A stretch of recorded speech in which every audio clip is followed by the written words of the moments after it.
Sans cesse ont annoncé la fermeture de lits, d'urgence, d'établissements. Rien que cette semaine, fermeture dans plusieurs soirées, des urgences à Laval, à Saint-Chamond, il y a peu encore à Lillebonne, ou bien fermeture de lits à Boulogne-sur-Mer. Ce ne sont là que quelques exemples.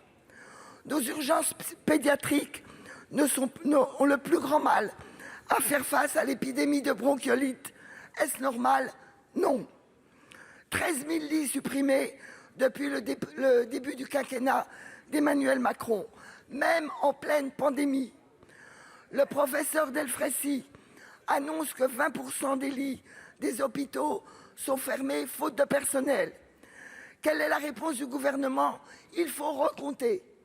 Toujours le même déni de réalité, le même refus d'écouter les médecins, les personnels, les élus, les usagers. Vous les avez méprisés quand ils tiraient la sonnette d'alarme et que vous poursuiviez vos réductions budgétaires. 17 milliards depuis le début du quinquennat économisés sur la santé.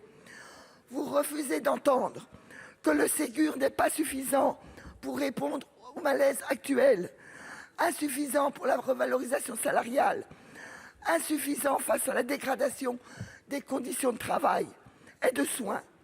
Qu'allez-vous faire pour y remédier? Allez-vous enfin décréter un moratoire sur la fermeture des lits? Pour vous répondre, la parole est à Monsieur le Premier ministre. Merci Monsieur le Président, Mesdames et Messieurs les sénateurs, Madame la Ministre, je me permets de répondre directement à cette question tant le sujet est évidemment extrêmement important pour l'ensemble de nos concitoyens. Mais je ne peux pas, chère Madame, laisser dire des choses à ce point inexactes. Vous avez tout à fait raison, la situation de l'hôpital public et de notre service de santé est difficile. Évidemment, il vient de faire face de façon exemplaire à une crise sanitaire d'une ampleur que l'on n'avait pas connue depuis un siècle. Les personnels de santé sont fatigués. Il y a effectivement des démissions, des absences, des réalités que nous connaissons et qui aboutissent effectivement, et les exemples que vous avez donnés au début de votre question sont tout à fait exacts, à des tensions et à des fermetures de certains lits. Mais entendons-nous bien, mesdames et messieurs les sénateurs, il ne s'agit pas de fermeture de lits pour cause budgétaire. Les budgets sont là, les postes sont ouverts, mais ils ne sont pas pourvus.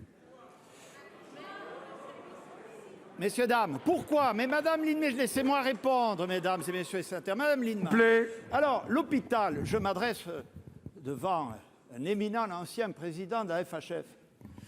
L'hôpital, il fonctionne avec un ONDAM. Vous allez en voter un, là, dans le PLFSS. Alors, Mme Lienemann, on va rappeler les moyens donnés à l'hôpital ces dernières années, puisque vous avez parlé d'abandonnement, mais on va parler. Oui, oui, et je parle de l'ONDAM exécuté, c'est-à-dire des moyens effectivement donnés aux hôpitaux. Progression 2013, plus 2,1, 2014, plus 1,7, 2015, plus 1,8, 2016, plus 1,5, 2017, plus 1,8, moyenne annuelle sur 5 ans, plus 1,8.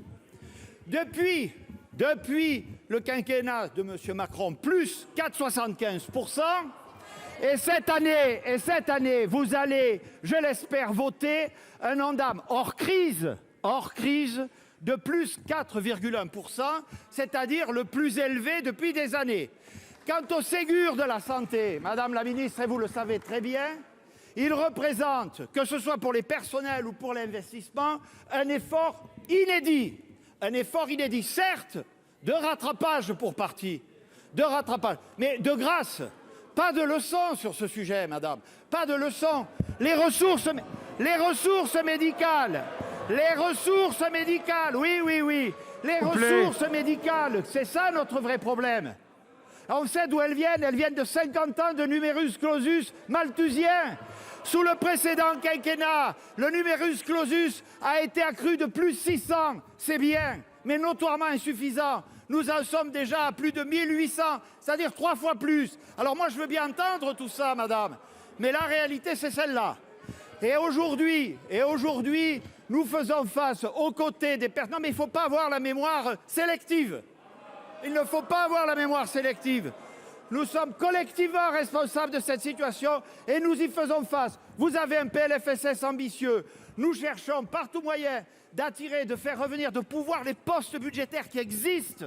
Je le répète, à l'hôpital, hôpital par hôpital. Vendredi, le ministre de la Santé réunira à nouveau toutes les conférences pour essayer de trouver des solutions les plus adaptées possibles et tous les moyens seront dégagés à cet effet. Madame Lienemann, vous avez quelques secondes. Monsieur Castex, vous vous trompez de cible.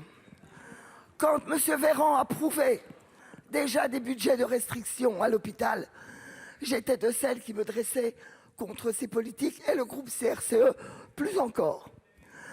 Cela dit, vous nous expliquez que l'Ondam, c'est génial parce qu'il n'a jamais été aussi fort.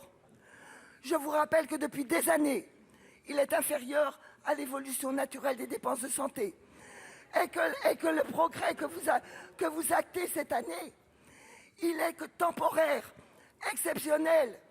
Dès 2023, dans le PLF, il est écrit qu'on allait retourner à la situation antérieure d'un Ondam de 2,3. Demain, avec vous, ce sera comme hier. Il faut changer de politique et redresser l'hôpital public.